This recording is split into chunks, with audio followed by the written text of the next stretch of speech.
ನಮಸ್ತೆ ಸ್ನೇಹಿತರೆ, ಇವತ್ತು ನಾವು ಪ್ರಥಮ ಬಿ ಕಾಮ್ನವರಿಗೆ ಇರುವಂತಹ ಇಂಗ್ಲೀಷ್ ಭಾಷಿಕದಲ್ಲಿ ಪರೀಕ್ಷಾ ತಯಾರಿಯನ್ನು ಮಾಡ್ತಾ ಇದ್ದೇವೆ. ಪರೀಕ್ಷಾ ಅಭ್ಯಾಸದಲ್ಲಿ ಪೊಯೆಟ್ರಿ ಭಾಗದಲ್ಲಿ ಇನ್ನು ಉಳಿದಿರುವಂತಹ ಒಂದೇ ಒಂದು ಪದ್ಯ ಅಂದರೆ ಯುಲಿಸಸ್ ತುಂಬಾ ಮುಖ್ಯವಾಗಿರುವಂತಹ ಪದ್ಯ ಆಗಿದೆ. ನಾವು ಈ ಪದ್ಯ ಭಾಗದಿಂದ 6 ಪದ್ಯದ ಸಮ್ಮರಿಯನ್ನು ಕಲಿತುಕೊಂಡ್ರೆ ತುಂಬಾ ಅನುಕೂಲ ಆಗ್ತದೆ. ಅವರು ಸಂದರ್ಭ ಸ್ವಾರಸ್ಯದ ಪ್ರಶ್ನೆಗಳನ್ನು ಕೂಡ ಇದರಿಂದ ಕೊಡ್ತಾರೆ, ಪ್ರಶ್ನೆ ಉತ್ತರಗಳನ್ನು ಕೂಡ ಕೇಳ್ತಾರೆ. 3 ಪದ್ಯವನ್ನು ಸಂದರ್ಭ ಸ್ವಾರಸ್ಯ ಪ್ರಶ್ನೆಯಲ್ಲಿ ಅವರು ಕೇಳುವಂಥದ್ದು, 3 ಪದ್ಯ ಮತ್ತು ಉಳಿದಿರುವಂತಹ 3 ಪದ್ಯ ಪ್ರಶ್ನೆಗಳನ್ನು ಕೇಳ್ತಾರೆ. ಅದರಿಂದ 6 ಪದ್ಯ ಕೂಡ ವೆರಿ ಇಂಪಾರ್ಟೆಂಟ್ ಆಗಿರುವಂಥದ್ದು. ನಾವು ಈಗಾಗಲೇ 5 ಪದ್ಯದ ಸಾರಾಂಶವನ್ನು ತಿಳ್ಕೊಂಡಿದ್ದೇವೆ. ಇವತ್ತು ಯೂನಿಟ್ 4ರಲ್ಲಿ ಬರುವಂತಹ ಆಲ್ಫರ್ಡ್ ಟೆನ್ನಿಸನ್ ಅವರು ಬರೆದಿರುವಂತಹ ಯುಲಿಸಸ್ ಪದ್ಯದ ಸಮ್ಮರಿಯನ್ನು ತಿಳ್ಕೊಳ್ಳೋ. ಪುಟ ಸಂಖ್ಯೆ 39ರಲ್ಲಿದೆ ನೋಡಿ, ಪುಟ ಸಂಖ್ಯೆ 39. ಯಾರೆಲ್ಲ ಟೆಕ್ಸ್ಟ್ ಬುಕ್ ಇದೆ ಅವರು ನೋಡ್ಕೊಳ್ಳಿ. ಟೆಕ್ಸ್ಟ್ ಬುಕ್ ಇಲ್ಲದವರು ಇದನ್ನು ನೀವು ಸ್ಕ್ರೀನ್ಶಾಟ್ ತೆಕ್ಕೊಳ್ಳಿ, ಇಲ್ಲಾಂದರೆ ಬರಿತಿದ್ದವರು ಆ ಪಾಯಿಂಟ್ಸ್ ಸಮ್ಮರಿಯನ್ನೆಲ್ಲ ಬರಿತಾ ಹೋಗಬೇಕು. ಪಾಯಿಂಟ್ಸ್ ಬುಕ್ಕನ್ನು ಮಾಡಿಕೊಳ್ಳಿ. ಪಾಯಿಂಟ್ಸ್ ಬುಕ್ಕನ್ನು ಮಾಡಿಕೊಳ್ಳೋದ್ರಿಂದ ನಮಗೆ ತುಂಬಾ ಸಹಾಯ ಆಗ್ತದೆ. ಪರೀಕ್ಷೆ ಹಿಂದಿನ ದಿವಸ ಎಲ್ಲ ಈ ಪಾಯಿಂಟ್ಸ್ ಬುಕ್ಕನ್ನೇ ಓದ್ಕೊಂಡು ಹೋದರೆ ಸಾಕಾಗ್ತದೆ. ಯುಲಿಸಸ್ ನೋಡಿ, ಇಲ್ಲಿ ನಾನು ಬರೆದಿರುವಂತಹ ಸಮ್ಮರಿ, ಇಂಗ್ಲೀಷ್ ಸಮ್ಮರಿ. ಇದರ ಈ ಒಂದು ಪದ್ಯದ ವಿಷಯವನ್ನು ಕೂಡ ನಿಮಗೆ ನಾನು ತಿಳಿಸ್ತಾ ಹೋಗ್ತೇನೆ. ಕನ್ನಡದಲ್ಲಿರುವಂತಹ ಸಮ್ಮರಿ ಇದು ಮೊದಲ ಪುಟದಲ್ಲಿರುವಂಥದ್ದು, ನಂತರ 2ನೇ ಪುಟದಲ್ಲಿರುವಂಥದ್ದು. ಇದರಲ್ಲಿ 2 ಪುಟದಷ್ಟೇ ಇದೆ, ಅಂದರೆ 3 ಪುಟದಷ್ಟು 3-3.5 ಪುಟದಷ್ಟು ನೀವು ಬರಿಬೇಕು ಅಂತಾದರೆ ನೀವೇನು ಮಾಡಬೇಕು, ಇದನ್ನು ಸ್ವಲ್ಪ ವಿವರಣೆಯನ್ನು ಜಾಸ್ತಿ ಕೊಡಬೇಕು, ಅಥವಾ ನೀವು ಬರಿಬೇಕಾದ್ರೆ ಸ್ವಲ್ಪ ಗ್ಯಾಪನ್ನು ಬಿಟ್ಕೊಂಡು ಅದರ ವಿವರಣೆಯನ್ನು ಕೊಡ್ತಾ ಬರಿಬೇಕು. ಯುಲಿಸಸ್ ಆಲ್ಫ್ರೆಡ್ ಟೆನ್ನಿಸನ್ ಅವರು ಬರೆದಿರುವಂತಹ ಈ ಒಂದು ಪದ್ಯ ಒಬ್ಬ ರಾಜನ ಬಗ್ಗೆ ಇರುವಂತಹ ಒಂದು ಪದ್ಯ. ಈ ರಾಜ, ಅವನಿಗೆ ನೌಕಾಯಾನವನ್ನು ಮಾಡಲಿಕ್ಕೆ ತುಂಬಾ ಇಷ್ಟ. ನೌಕಾಯಾನವನ್ನು ಮಾಡುವಂಥದ್ದು, ದೂರದ ಊರುಗಳಿಗೆ ಹೋಗುವಂಥದ್ದು. ಅವನು ಯಾವ ರೀತಿ ಇದ್ದ ಅಂದರೆ ಹಡಗಿನ ಮುಖಾಂತರ ತುಂಬಾ ದೂರದ ಊರುಗಳಿಗೆ ಹೋಗುವಂಥದ್ದು, ನೌಕಾಯಾನ ಮಾಡುವಂಥದ್ದು, ಅದರಲ್ಲಿ ಅಡ್ವೆಂಚರ್, ಅದರಲ್ಲಿ ಅವನು ಬೇರೆ ಯುದ್ಧಗಳನ್ನು ಹಡಗಿನಲ್ಲಿ ಹೋಗಿ ಅಲ್ಲಿ ಏನು ಮಾಡ್ತಾಯಿದ್ದ, ಯುದ್ಧಗಳನ್ನು ಮಾಡುವಂಥದ್ದನ್ನೆಲ್ಲ ಮಾಡ್ತಾಯಿದ್ದ. ಅವನು ಯಾವತ್ತೂ ಅರಮನೆಯಲ್ಲಿ ಇದ್ಕೊಂಡು ಅಲ್ಲಿ ರಾಜ್ಯಭಾರವನ್ನು ಮಾಡ್ತಾ ಇರಲಿಲ್ಲ. ಅವನಿಗೆ ಯಾವಾಗಲೂ ಹೋಗುವಂಥದ್ದು ತುಂಬಾ ಇಷ್ಟ ಇತ್ತು. ಅಲ್ಲೇ ಪ್ರಜೆಗಳನ್ನೆಲ್ಲ ನೋಡಿಕೊಂಡು ರಾಜ್ಯಭಾರವನ್ನು ಮಾಡಲಿಕ್ಕೆ ಅವನಿಗೆ ಅಷ್ಟು ಇಷ್ಟ ಇರಲಿಲ್ಲ. ಅವನದ್ದೇನಾಗಿತ್ತು ಅಂದರೆ ಯಾವಾಗಲೂ ಹೋಗ್ತಾ ಇರಬೇಕು, ಹೊರಗಿನ ಒಂದು ಪ್ರಪಂಚಕ್ಕೆ ನಾವು ತೆರ್ಕೊಳ್ಬೇಕು, ಅಲ್ಲಿ ನೌಕಾಯಾನವನ್ನು ಮಾಡಬೇಕು, ಆ ರೀತಿಯ ಒಂದು ಯೋಚನೆ ಅವನಲ್ಲಿತ್ತು. Ulysses is a poem which gives us detail about unhappiness and monotony. ಏಕತಾನತೆಯನ್ನು ಅಥವಾ ಖುಷಿ ಇಲ್ಲದಿರುವಿಕೆ, ಅನ್ಹ್ಯಾಪಿನೆಸ್ ಆ್ಯಂಡ್ ಮೊನೊಟೋನಿಯ ಬಗ್ಗೆ ಅವರಲ್ಲಿ ಹೇಳ್ತಾ ಇದ್ದಾರೆ. Ulysses is going through in his old age. ಅವನ ಚಿಕ್ಕ ಪ್ರಾಯದಲ್ಲಿ ಯುಲಿಸಸ್ ಏನು ಮಾಡ್ತಾನೆ ಅಂತ ಹೇಳಿದರೆ, ಅವನೊಬ್ಬ ರಾಜ. ಅವನು ತನ್ನ ಚಿಕ್ಕ ವಯಸ್ಸಿನಲ್ಲಿಯೇ ನೌಕಾಯಾನಗಳನ್ನೆಲ್ಲ ಮಾಡ್ತಾ ಇದ್ದ. He is living at his home on the island of Ithaca. ಐಲ್ಯಾಂಡಲ್ಲಿ ಇತಾಕ ಎನ್ನುವಂತಹ ಜಾಗದಲ್ಲಿ ಅವನು ಇರ್ತಿದ್ದ. We learn that Ulysses is not content with the way of his life. ನಿಜವಾಗಿ ಆ ಒಂದು ವಿಷಯ ಏನೂ ಅಲ್ಲ.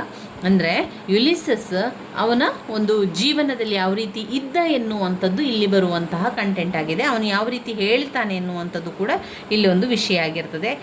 ಇನ್ other words, he still wishes to continue sailing ಅಂದರೆ ನೌಕಾಯಾನ ಮಾಡುವಂಥದ್ದು. ಅವನು ಯಾವಾಗಲೂ ವಿಶ್ ಮಾಡುವಂಥದ್ದು, ಎಲ್ರಿಗೂ ಪ್ರತಿಯೊಬ್ಬರಿಗೂ ಹೇಳುವಂಥದ್ದು ನೌಕಾಯಾನವನ್ನು ಮಾಡಬೇಕು, ಸುಮ್ಮನೆ ಇರಬಾರ್ದು ಎನ್ನುವಂಥದ್ದು. However he is getting old but that does not stop him. ಸರಿ, ಈಗ ಯುಲಿಸಸ್ಸಿಗೆ ತುಂಬಾ ಪ್ರಾಯ ಆಗಿದೆ, ಓಲ್ಡ್ ಏಜ್. ಅವನು however he is getting old, ಅವನು ಪ್ರಾಯ ಆಗ್ತಾ ಇದೆ, but that does not stop him. ಅವನಿಗೆ ಪ್ರಾಯ ಆಗಿದೆ ಅಥವಾ ಅವನ ವಯಸ್ಸಾಗಿದೆ, ಅವನಿಗೆ ತುಂಬಾ ವಯಸ್ಸಾಗಿದೆ ಈಗ. ಆದರೆ ಅವನು ಯಾವತ್ತೂ ತನ್ನ ಜರ್ನಿಯನ್ನು ಸ್ಟಾಪ್ ಮಾಡಲಿಲ್ಲ, ತನ್ನ ಪ್ರಯಾಣವನ್ನು ಸ್ಟಾಪ್ ಮಾಡಲಿಲ್ಲ. ಅವನಿಗೆ ವಯಸ್ಸಾಗ್ತಾ ಇದೆ ಅಂತ ಅವನಿಗೆ ಗೊತ್ತಿದೆ, ಅವನು ಹೇಳ್ತಾ ಇದ್ದಾನೆ, ವಯಸ್ಸಾಗಿದೆ ಅಂತ ಹೇಳಿ ನಾನು ಕೂತ್ಕೊಳ್ಳೋದಿಲ್ಲ, ಯಾವಾಗ ನನ್ನ ಜೀವ ಇರ್ತದೋ ಅಲ್ಲಿಯ ತನಕ ನಾನು ಪ್ರಯಾಣವನ್ನು ಮಾಡ್ತೇನೆ, ಅಲ್ಲಿಯ ತನಕ ನಾನು ನೌಕಾಯಾನವನ್ನು ಮಾಡ್ತೇನೆ ಎನ್ನುವಂಥದ್ದೇ ಯುಲಿಸಸ್ನ ಒಂದು ಮಾತಾಗಿರ್ತದೆ. ಯುಲಿಸಸ್ ಬಿಲೀವ್ಸ್, ಅವನು ನಂಬ್ತಾನೆ, ಯಾವಾಗ ನಮ್ಮ ಒಂದು ದೇಹದಲ್ಲಿ ಉಸಿರಿರ್ತದೋ ಆ ಉಸಿರಿರುವ ತನಕ ನಾವು ಎಲ್ಲವನ್ನು ಮಾಡಬೇಕು, ಎಲ್ಲವನ್ನು ಕೂಡ ಸಾಧನೆ ಮಾಡಬೇಕು. Ulysses believe that he must enjoy the little time left of his life. ಅವನಿಗೆ ಗೊತ್ತಿದೆ ಇನ್ನು ಸ್ವಲ್ಪವೇ ಸಮಯ ಉಳಿದಿರುವಂಥದ್ದು, ನನಗೆ ಈಗ ವಯಸ್ಸಾಗಿದೆ, ನನಗೆ ಇನ್ನು ಸ್ವಲ್ಪವೇ ಸಮಯ ಉಳಿದಿರುವಂಥದ್ದು ಅಂತ ಯುಲಿಸಸ್ಗೆ ಗೊತ್ತಿದೆ. ಅವರು ಆ ಒಂದು ಕಡಿಮೆ ವಯಸ್ಸಿನಲ್ಲಿ, ಇನ್ನು ನನ್ನ ಜೀವನದಲ್ಲಿರುವಂಥದ್ದು ಕಡಿಮೆ ವಯಸ್ಸು, ಆ ಸಮಯದಲ್ಲಿ ನಾನು ನನ್ನ ಲೈಫನ್ನು ಎಂಜಾಯ್ ಮಾಡಬೇಕು, ಇರುವಷ್ಟು ಸಮಯ ಆದರೂ ಕೂಡ ನಾನು ಅದನ್ನು ಖುಷಿ ಪಡ್ಕೊಳ್ಬೇಕು ಎನ್ನುವಂಥದ್ದು ಅವನ ನಿರ್ಧಾರ ಆಗಿತ್ತು. Ulysses believe that he must enjoy the little time left of his life. ಎಷ್ಟು ಲೆಫ್ಟ್ ಆಗಿದೆ ತನ್ನ ಜೀವನದಲ್ಲಿ, ಇನ್ನು ಉಳಿದಿರುವಂಥ ಸಮಯ ಎಷ್ಟು, ಸಾಕು, ಎಷ್ಟೇ ಆಗಲಿ ಆ ಇರುವಷ್ಟು ಸಮಯವನ್ನು ನಾನು ಎಂಜಾಯ್ ಮಾಡ್ತೇನೆ, ಖುಷಿ ಪಡ್ತೇನೆ ಎನ್ನುವಂಥದ್ದು ಅವನ ಒಂದು ಮಾತಾಗಿತ್ತು. He makes a resolution to continue to strike, seek, find but never yield. Ulysses ಹೇಳುವಂಥದ್ದು ಇನ್ನಿರುವಂಥದ್ದು, ನನಗೆ ವಯಸ್ಸಾಗಿದೆ, ಇನ್ನೂ ವಯಸ್ಸಾದಂಥ ಜೀವನದಲ್ಲಿ ಸ್ವಲ್ಪವೇ ಸಮಯ ಇರುವಂಥದ್ದು, ಆ ಸಮಯವನ್ನು ನಾನು ಎಂಜಾಯ್ ಮಾಡ್ತೇನೆ, ಅದನ್ನು ನಾನು ಬಳಸ್ಕೊಳ್ತೇನೆ, ಅದು ನನ್ನ ನಿರ್ಣಯ ಎನ್ನುವಂಥದ್ದು. ಅವನು ಎಲ್ಲಿ ಕೂಡ ಹುಡುಕುವಂಥದ್ದು, ಇಳುವರಿ, find but never but seek, find but never yield. ಏನೇ ಆಗಲಿ ಅದನ್ನು ಅವನು ಮಾಡಲಿಕ್ಕೆ ಹೊರಡ್ತಾನೆ. Ulysses poem is the great word of Alfred Tennyson ಅವರು ಬರೆದಿರುವಂತಹ ಈ ಒಂದು ಪದ್ಯದಲ್ಲಿ ಒಬ್ಬ ರಾಜನ ಕುರಿತಾಗಿರುವಂಥದ್ದು. The poem begins with Ulysses. ಇಲ್ಲಿಗ ಪದ್ಯ ಯಾವ ರೀತಿ ಆರಂಭ ಆಗ್ತದೆ ಅಂತ ಹೇಳ್ತಾ ಇದ್ದಾರೆ. The poem begins with Ulysses complaining about his ideal life as a king. He is now old and lives with his wife. ಈಗ ತುಂಬ ವಯಸ್ಸಾಗಿದೆ ರಾಜನಿಗೆ, ಈಗ ತನ್ನ ಹೆಂಡತಿಯ ಜೊತೆಗೆ ಜೀವನವನ್ನು ಮಾಡ್ತಾ ಇದ್ದಾನೆ. ಆದರೆ ಮೊದಲು ಈ ಪದ್ಯ ಆರಂಭವಾಗುವ ಮೊದಲು ಯುಲಿಸಸ್ ಏನು ಮಾಡ್ತಾ ಇದ್ದ, ದೂರದ ಊರುಗಳಿಗೆ ಹೋಗುವಂಥದ್ದು, ಅಲ್ಲಿ ಯುದ್ಧ ಮಾಡುವಂಥದ್ದು, ಗೆಲ್ಲುವಂಥದ್ದು, ನೌಕಾಯಾನವನ್ನು ಮಾಡ್ತಾ ಇದ್ದ. ಅವನ ಒಂದು ಚಿಕ್ಕ ವಯಸ್ಸಿನಲ್ಲಿ ಅವನು ಅರಮನೆಯಲ್ಲಿ ಇರ್ತಿರಲಿಲ್ಲ, ತನ್ನ ಹೆಂಡತಿಯ ಜೊತೆಗೆ, ರಾಣಿಯ ಜೊತೆಗೆ ಇರ್ತಿರಲಿಲ್ಲ. ಆದರೆ ಈಗ ವಯಸ್ಸಾಗಿದೆ, ನಾವು old and lives with his wife, ತನ್ನ ಹೆಂಡತಿಯ ಜೊತೆಗೆ ಈಗ ಜೀವನವನ್ನು ಮಾಡ್ತಾ ಇದ್ದಾನೆ. Ulysses feels he's stuck here with people who do not know of his greatness. ಈಗ ಯುಲಿಸಸ್ಗೆ ಅನಿಸ್ತದೆ, ಪ್ರಜೆಗಳಿಗೆ, ಜನರಿಗೆ ನನ್ನ ಒಂದು ಗ್ರೇಟ್ನೆಸ್, ನಾನು ಏನೆಲ್ಲ ಮಾಡಿದ್ದೇನೆ ಅಂತ ಪ್ರಜೆಗಳಿಗೆ ಗೊತ್ತಿಲ್ಲ. Thus he wishes to continue his travels. ಆದರೂ ಕೂಡ ಈಗ ತನಕ ಅವನು ಟ್ರಾವೆಲ್ ಮಾಡಲಿಕ್ಕೆ ತುಂಬಾ ಖುಷಿ ಪಡ್ತಾನೆ. ಮೇಕ್ ಮೋಸ್ಟ್ ಆಫ್ ದ ಲೈಫಲ್ಲಿ ಅವನು ಟ್ರಾವೆಲೇ ಮಾಡಿರುವಂಥದ್ದು. Ulysses is an experienced person. Yes, ಇಲ್ಲೀಗ ಯುಲಿಸಸ್ ಎಕ್ಸ್ಪೀರಿಯನ್ಸ್ ಪರ್ಸನ್. ಯಾಕಂದರೆ ಅವರು ಅರಮನೆಯಲ್ಲಿ ಇರ್ತಾ ಇರಲಿಲ್ಲ, ಯಾವಾಗಲೂ ಪ್ರಯಾಣವನ್ನು ಮಾಡ್ತಾ ಇರುವಂಥದ್ದು, ಯಾವಾಗಲೂ ನೌಕಾಯಾನವನ್ನು ಮಾಡ್ತಾ ಇದ್ದಿದ್ದರಿಂದ ಯುಲಿಸಸ್ ಒಬ್ಬ ಎಕ್ಸ್ಪೀರಿಯನ್ಸ್ಡ್, ಅಂದರೆ ಒಂದು ಎಲ್ಲವನ್ನು ಅಭ್ಯಾಸವನ್ನು ಹೊಂದಿರುವಂತಹ ವ್ಯಕ್ತಿ, experienced person who has spent enough time on the sea as well as shore. ಕಡಲ ತೀರದಲ್ಲಿ ಜೀವನ ಮಾಡಿದ್ದು, ತನ್ನ ಜೀವನದ ಹೆಚ್ಚಿನ ಸಮಯವನ್ನು ಕಡಲ ತೀರದಲ್ಲೇ ಇದ್ದದ್ದು, ಹಾಗೆಯೇ ಸಮುದ್ರದಲ್ಲಿ ಹೋಗ್ತಾ ಇದ್ದದ್ದು, ತನ್ನ ಮುಕ್ಕಾಲು ಜೀವನವನ್ನು ಅದೇ ರೀತಿಯಾಗಿ ಸ್ಪೆಂಡ್ ಮಾಡಿದವನು ಯುಲಿಸಸ್. ಈಗ ಪ್ರಾಯ ಆಗಿದೆ, ಈಗ ವಯಸ್ಸಾಗಿದೆ, ಈಗ ತನ್ನ ಹೆಂಡತಿಯ ಜೊತೆಗೆ ವಾಸ ಮಾಡ್ತಾ ಇದ್ದಾರೆ. The world known his name and honour him. He was also a warrior in the battle of Troy. ಯೋಧ. He was also warrior in the Battle of Troy. ಯುದ್ಧಗಳನ್ನು ಮಾಡುವಂಥದ್ದು, ನೌಕಾಯಾನವನ್ನು ಮಾಡುವಂಥದ್ದು, ಹಡಗುಗಳ ಮುಖಾಂತರ ಹೋಗುವಂಥದ್ದು, ಹೆಚ್ಚಿನ ಸಮಯವನ್ನು ಸಮುದ್ರ ತೀರದಲ್ಲಿ ಕಳೆದಿರುವಂಥದ್ದು ಯುಲಿಸಸ್. On the other hand, he wants to make the most of the life he was left. He does not consider breathing as living. ಯುಲಿಸಸ್ ಯಾವತ್ತೂ ಕನ್ಸಿಡರ್ ಮಾಡಲಿಲ್ಲ ಉಸಿರಾಡುವಂಥದ್ದೇ ಜೀವನ ಅಥವಾ ಜೀವನವೇ ಉಸಿರಾಟ ಎನ್ನುವಂಥದ್ದನ್ನು ಯುಲಿಸಸ್ ಯಾವತ್ತೂ ಕನ್ಸಿಡರ್ ಮಾಡಲಿಲ್ಲ. He does not consider breathing as living. Ulysses find it shameful to be idle for even 3 days. He is done with the storing himself away and watch his hair turn white, his opposite of his father. ಈಗ ಯುಲಿಸಸ್ಸಿಗೆ ಅನ್ನಿಸ್ತಾ ಇದೆ, ಈಗ ಹೆಂಡತಿಯ ಜೊತೆಗೆ ಮನೆಯಲ್ಲಿರುವಂಥದ್ದು ಎಲ್ಲಿ ಕೂಡ ಹೋಗಲಿಲ್ಲ. ಆ ಕೆಲವು ದಿನಗಳು 2-3 ದಿವಸಗಳ ಕಾಲ ಇದ್ದಾಗ ಅವನಿಗೆ ಅನಿಸ್ತಾ ಇದೆ, ಇಲ್ಲ ನಾನು ಸಮಯವನ್ನು ಹಾಳು ಮಾಡ್ತಾ ಇದ್ದೇನೆ, ನಾನು ಆ ಒಂದು ಇಂಪಾರ್ಟೆಂಟ್ ಆಗಿರುವಂಥ ಈ ಒಂದು ಸಮಯವನ್ನು ಬಳಸ್ಕೊಳ್ಬೇಕು, ನಾನು ನೌಕಾಯಾನವನ್ನು ಮಾಡಬೇಕು ಎನ್ನುವಂಥದ್ದನ್ನು ಅವನು ಹೇಳುವಂಥದ್ದು, ಹೊರಡುವಂಥದ್ದು. ಅವನಿಗೆ ಅನಿಸಿದೆ, ನನಗೀಗ ಓಲ್ಡ್ ಏಜ್ ಆಗಿದೆ, ಹೇರೆಲ್ಲ ವೈಟ್ ಆಗ್ತಾ ಇದೆ ಅಂತ ಅವನಿಗೆ ಅನಿಸಿದೆ. ಆದರೆ ಅವನು ನಂಬ್ತಾನೆ, ಇಲ್ಲ ನನ್ನ ಜೀವನ, ನನ್ನ ಉಸಿರು ಎಲ್ಲಿಯ ತನಕ ಇದೆ ಅಲ್ಲಿಯ ತನಕ ನಾನು ಈ ರೀತಿಯ ಒಂದು ಪ್ರಯಾಣವನ್ನು ಮಾಡ್ತೇನೆ ಎನ್ನುವಂಥದ್ದು ನಂಬಿಕೆ ಅವನಲ್ಲಿರ್ತದೆ. Telemachus he wishes to rule people happily. ಇನ್ನು ಯುಲಿಸಿಸ್ನ ಮಗ ಟೆಲಿಮ್ಯಾಕ್ಯೂ ಅವನು ಅರಮನೆಯಲ್ಲಿ ಇದ್ದುಕೊಂಡು ರಾಜ್ಯಭಾರವನ್ನು ಮಾಡ್ತಾ ಇರ್ತಾನೆ.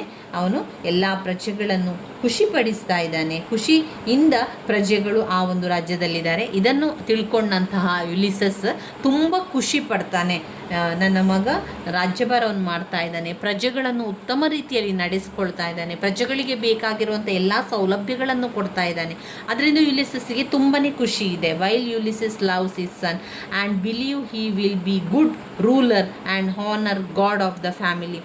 ಈಗ ಯುಲಿಸಸ್ಗೆ ನಂಬಿಕೆ ಇದೆ ತನ್ನ ಮಗನಲ್ಲಿ, ಅವನು ಒಳ್ಳೆಯ ರೂಲರ್ ಒಬ್ಬ ಆಗ್ತಾನೆ, ಅವನಲ್ಲಿ ಒಂದು honour and god of the family, ಅವನು ಒಂದು ರೀತಿಯ ಕುಟುಂಬದ ಒಬ್ಬ ದೇವರಿದ್ದಂತೆ, ಹಾಗೆಯೇ ಎಲ್ಲ ಪ್ರಜೆಗಳಿಗೂ ಎಲ್ಲ ರೀತಿಯ ಒಂದು ಫೆಸಿಲಿಟಿಯನ್ನು ಕೊಟ್ಟಿದ್ದಾನೆ, ಒಳ್ಳೆಯ ಗುಡ್ ರೂಲರ್ ಆಗ್ತಾನೆ. Ulysses old now, they are still capable of doing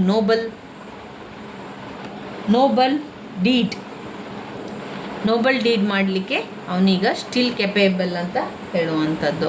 even as the day end ಆಗ್ತಾ ಇದೆ, Ulysses still believe it is not too late. Ulysses ತುಂಬಾ ನಂಬ್ತಾನೆ, ಇದು ಲೇಟ್ ಆಗಲಿಲ್ಲ, ಇನ್ನೂ ಕೂಡ ಸಮಯ ಇದೆ, ಹೋಗು ನಿನ್ನ ನೌಕಾಯಾನವನ್ನು ಮಾಡು ಎನ್ನುವಂಥದ್ದು ಅವನೇ ಹುರಿದುಂಬಿಸ್ತಾನೆ. He wants to explore till his last breath. ತನ್ನ ಕೊನೆಯ ಉಸಿರು ಇರುವ ತನಕ ನಾನು ಹೋರಾಟ ಮಾಡಬೇಕು, ತನ್ನ ಕೊನೆಯ ಉಸಿರು ಇರುವ ತನಕ ನಾನು ಪ್ರಯಾಣವನ್ನು ಮಾಡಬೇಕು, ನೌಕಾಯಾನವನ್ನು ಮಾಡಬೇಕು. May even meet Achilles. He will always continue to explore and discover. Explore ಮಾಡಲಿಕ್ಕೆ ಹೋಗುವಂಥದ್ದು, ಎಲ್ಲ ಪ್ರಯಾಣವನ್ನು ಮಾಡುವಂಥದ್ದು. Ulysses summary tells us about the search for adventure in human beings that makes their lives worth living. ಯುಲಿಸಸ್ ಹೇಳುವಂಥದ್ದು, ನಾವು ಜೀವನವನ್ನು ಮಾಡ್ತಾ ಇದ್ದೇವೆ ಅಂತಾದರೆ ಅದು ಏನಾದರೂ ಒಂದು ಉಪಯೋಗಕ್ಕೆ ಬರಬೇಕು, ಅದು ನಾವು ಬದುಕುವಂಥದ್ದು ವರ್ತ್ ಆಗಬೇಕು, ಅದು ಒಂದು ಪ್ರಯೋಜನಕಾರಿಯಾಗಬೇಕು ಎನ್ನುವಂಥ ಮಾತುಗಳನ್ನು ಹೇಳುವಂಥದ್ದು. ಇವಿಷ್ಟು ಯುಲಿಸಸ್ ಪದ್ಯದಲ್ಲಿ ಬರುವಂತಹ ಸಾರಾಂಶ ಆಗಿದೆ ಸ್ನೇಹಿತರೆ.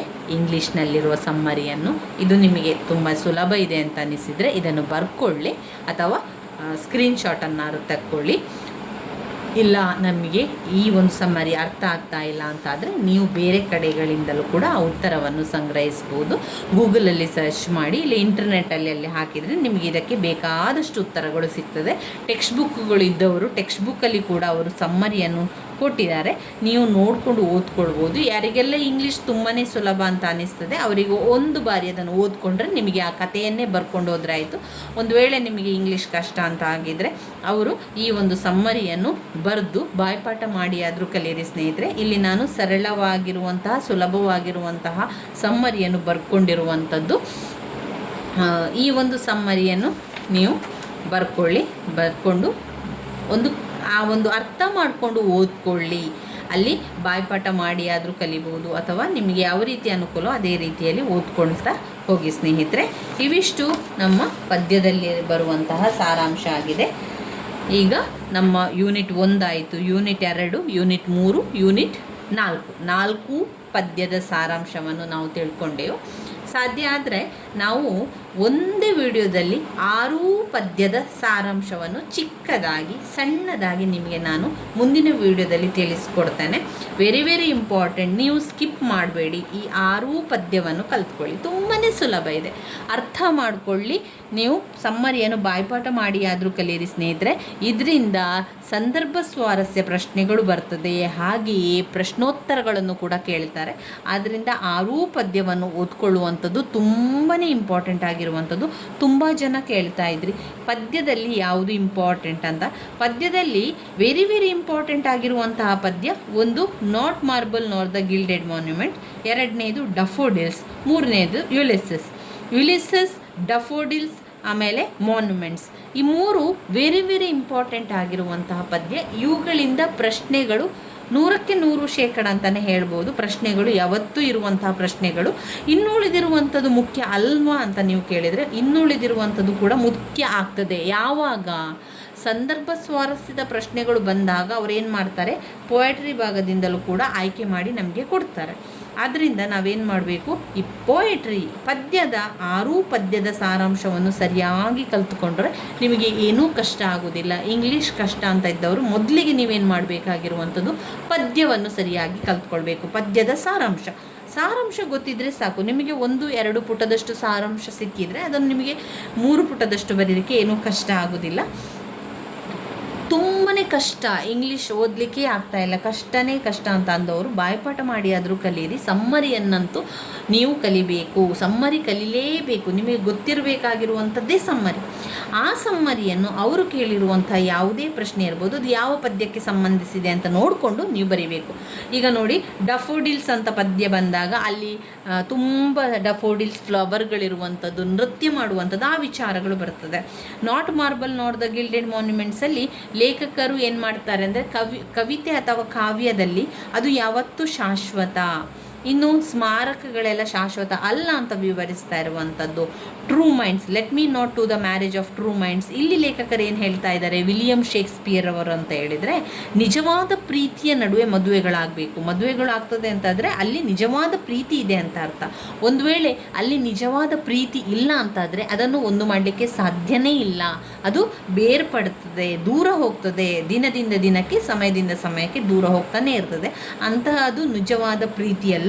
ಟ್ರೂ ಮೈಂಡ್ಸ್ ಎನ್ನುವಂಥದ್ದು ನಿಜವಾಗಿ 2 ವ್ಯಕ್ತಿಗಳ ನಡುವೆ ನಡೆಯುವಂಥದ್ದು. ಒಂದು ಮದುವೆ ಎನ್ನುವಂಥದ್ದು 2 ಮನಸ್ಸುಗಳ ನಡುವೆ ನಡಿಬೇಕೇ ವಿನಃ 2 ದೇಹಗಳ ನಡುವೆ ಅಲ್ಲ ಎನ್ನುವಂಥದ್ದು ವಿವರಿಸುವಂಥದ್ದು.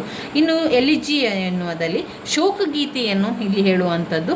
ಲೇಖಕರು ತಮ್ಮ ಶೋಕಗೀತೆಗಳನ್ನು ಹೇಳುವುದರ ಮೂಲಕ ಇಲ್ಲಿ ಪದ್ಯವನ್ನು ವಿವರಿಸುವಂಥದ್ದು. ಡಫೋಡಿಲ್ಸ್, ಆಮೇಲೆ ವೆಸ್ಟ್ ಮಿನಿಸ್ಟರ್ ಬ್ರಿಡ್ಜ್, ಲಂಡನ್ನಿನ ಒಂದು ಸೇತುವೆ ಬಗ್ಗೆ ಲೇಖಕರು ವಿವರಿಸುವಂಥದ್ದು. ಯುಲಿಸಸ್ ಎನ್ನುವಂತಹ ರಾಜ, ನಂತರ ಯುಲಿಸಸ್ ಎನ್ನುವಂಥ ರಾಜ ತನ್ನ ನೌಕಾಯಾನದ ಬಗ್ಗೆ ವಿವರಿಸುವಂಥದ್ದು.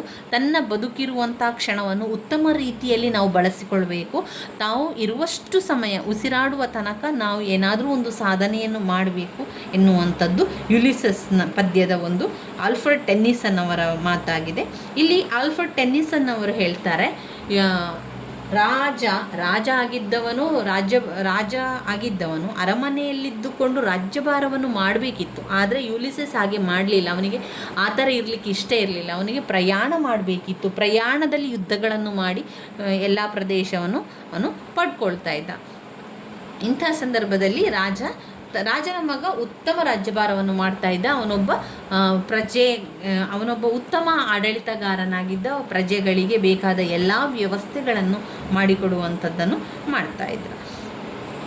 ಹಾಗೆಯೇ ತನ್ನ ವಯಸ್ಸಿಗೆ ಈಗ ಅವನೇನು ಮಾಡಿದ್ದಾನೆ ಅಂದರೆ ತುಂಬ ವಯಸ್ಸಾಗಿದೆ ಅವನಿಗೆ. ವಯಸ್ಸಾದಂಥ ಸಂದರ್ಭದಲ್ಲೂ ಕೂಡ ಅವನು ಕೂತ್ಕೊಳ್ಳುವಂಥದ್ದಲ್ಲ. ಅವನು ಹೇಳ್ತಾನೆ, ಈ ಕೊನೆಯದಾದ ಉಸಿರಾಡುವ ತನಕ ನಾನು ಏನಾದರೂ ಒಂದು ಮಾಡಬೇಕು, ಸಾಧನೆಯನ್ನು ಮಾಡಬೇಕು ಎನ್ನುವಂಥದ್ದು ಅವನಲ್ಲಿ ಇತ್ತು.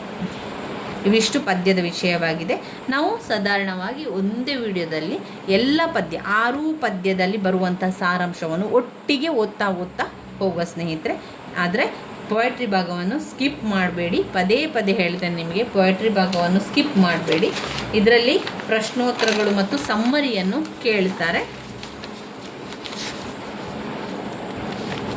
ಇಲ್ಲಿ ನಾನು ಪ್ರಶ್ನೆ ಪತ್ರಿಕೆಯಲ್ಲಿ ಬಂದಿರುವಂತಹ ಟಾಪಿಕ್ನ ಬಗ್ಗೆ ಬರೆದಿರುವಂಥದ್ದು. ನನ್ನಲ್ಲಿ ಹಳೆಯ ಪ್ರಶ್ನೆ ಪತ್ರಿಕೆ ಇಲ್ಲದ ಕಾರಣ, ನನ್ನ ಹಳೆಯ ಪ್ರಶ್ನೆ ಪತ್ರಿಕೆ ಮಿಸ್ ಆಗಿರುವ ಕಾರಣ ನಾನಿಲ್ಲಿ ಬರ್ಕೊಂಡಿರುವಂಥದ್ದು ನೋಡಿ. ಪ್ರಥಮ BA ಇಂಗ್ಲೀಷ್ ಸೆಕ್ಷನ್ ಎಯಲ್ಲಿ ಅನೋಟೇಟ್ ಬರೀಲಿಕ್ಕೆ ಬರುವಂಥದ್ದು ಯಾವುದಾದ್ರೂ 4, ಎನಿ 4 ಅಂತ ಕೊಟ್ಟಿದ್ದಾರೆ.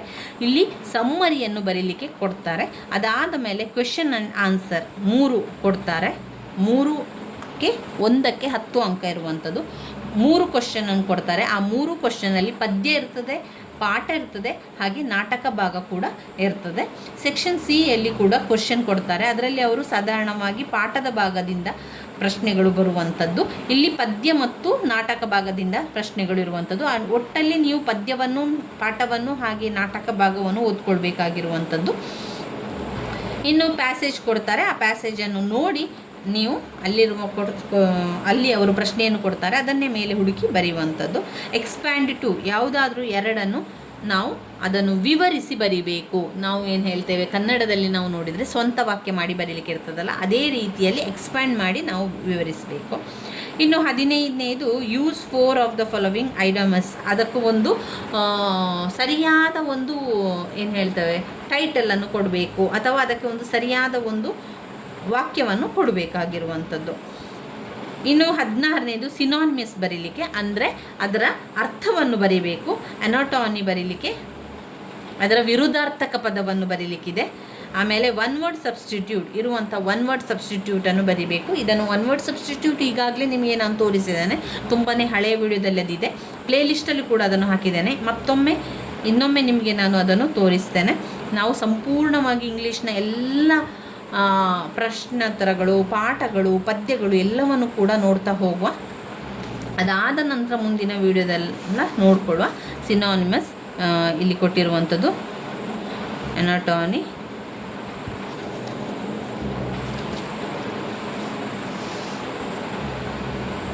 ಇವಿಷ್ಟು ಪ್ರಶ್ನೆ ಪತ್ರಿಕೆಯಲ್ಲಿರುವಂಥದ್ದು. ನೀವು ಗ್ರಾಮರ್ ಬಗ್ಗೆ ಹೆಚ್ಚು ಚಿಂತೆಯನ್ನು ಮಾಡಿಕೊಳ್ಬೇಡಿ ಸ್ನೇಹಿತರೆ. ಆದಷ್ಟು ಪದ್ಯದ, ಪಾಠದ ಸಮ್ಮರಿಯನ್ನು ಕಲಿಯಿರಿ. ಆದಷ್ಟು ಸಮ್ಮರಿಯನ್ನು ನೀವು ಕಲಿತ್ಕೊಳ್ಳಿ. ಅದರ ನಂತರ ಗ್ರಾಮರಿಗೆ ಹೆಚ್ಚು ಚಿಂತೆಯನ್ನು ಮಾಡಬೇಡಿ. ಸ್ವಲ್ಪ ಓದ್ಕೊಳ್ಳಿ, ಯಾವುದೆಲ್ಲ ಇದೆ ಅಂತ ನೋಡಿಕೊಂಡು ಅದನ್ನು ನೀವು ಓದ್ಕೊಳ್ತಾ ಹೋದರೆ ಸಾಕಾಗ್ತದೆ. ಇವಿಷ್ಟನ್ನು ಮಾಡಿಕೊಳ್ಳಿ. ನನ್ನ ವೀಡಿಯೋಸ್ ಎಲ್ಲ ನಿಮಗೆ ಇಷ್ಟ ಆಗಿದ್ದರೆ ಲೈಕ್ ಕೊಡಿ, ಶೇರ್ ಮಾಡಿ, ಸಬ್ಸ್ಕ್ರೈಬ್ ಮಾಡಲಿಕ್ಕೆ ಮರಿಬೇಡಿ ಸ್ನೇಹಿತರೆ. ಧನ್ಯವಾದಗಳು. ಪರೀಕ್ಷೆಯ ಭಯ ಬೇಡ, ಆರಾಮದಲ್ಲಿ ಓದ್ಕೊಳ್ಳಿ. ಪ್ರತಿ ದಿವಸ 1 ಗಂಟೆಗಳ ಕಾಲ ಓದಿಗಾಗಿ ತೆಗೆದಿಡಿ. ಪ್ರತಿ ದಿವಸ ಇದು ಎಷ್ಟೇ ಗಂಟೆ ಆಗಿರ್ಬೋದು, ನಿಮ್ಮ ಎಲ್ಲ ಕೆಲಸಗಳು ಮುಗಿದ ನಂತರ ನೀವು ಓದಬೇಕು. 10ರಿಂದ 11 ಗಂಟೆ ಅಥವಾ 11 ಗಂಟೆಯಿಂದ 12 ಗಂಟೆ, ಈ ರೀತಿ 1 ಗಂಟೆಗಳ ಕಾಲ ನಿಮ್ಮ ಅಭ್ಯಾಸ ಇರಲಿ. ಈ ರೀತಿ ಮಾಡೋದ್ರಿಂದ ಪರೀಕ್ಷೆ ಸಮಯದಲ್ಲಿ ನಿಮಗೆ ಯಾವುದೇ ರೀತಿಯ ಚಿಂತೆ, ಏನು ಕೂಡ ಟೆನ್ಷನ್ ಆಗಿರ್ಬೋದು, ಏನು ಕೂಡ ಆಗೋದಿಲ್ಲ. ಆರಾಮದಲ್ಲಿ ಓದ್ಕೊಂಡು ಹೋಗಿ ಬರಿಬೋದು. ಒಂದು ವೇಳೆ ನೀವು ಓದಲಿಕ್ಕೆ ಸಮಯ ಕೊಡಲಿಲ್ಲ, ನಿಮಗೆ ಓದಿಯೇ ಆಗಲಿಲ್ಲ ಅಥವಾ ಓದಲೇ ಇಲ್ಲ ಅಂತಾದರೆ, ಪರೀಕ್ಷೆ ಹಿಂದಿನ ದಿವಸ ಮಾತ್ರ ಓದಿ ಬರೆಯುವುದಂತಂದರೆ ಸ್ವಲ್ಪ ನಮಗೆ ಟೆನ್ಷನ್ ಆಗುವಂಥದ್ದು ಸಹಜ ಆಗಿದೆ. ಆ ರೀತಿ ಮಾಡಿಕೊಳ್ಳಿ. ನೀವು ಈಗಲೇ ಪಾಯಿಂಟ್ಸ್ ಬುಕ್ಕನ್ನು ಮಾಡಿಕೊಳ್ಳುವಂಥದ್ದು, ತಯಾರಿಯನ್ನು ಮಾಡಿಕೊಳ್ಳುವಂಥದ್ದು ಮಾಡ್ತಾ ಹೋದರೆ ಆಯಿತು. ಧನ್ಯವಾದಗಳು.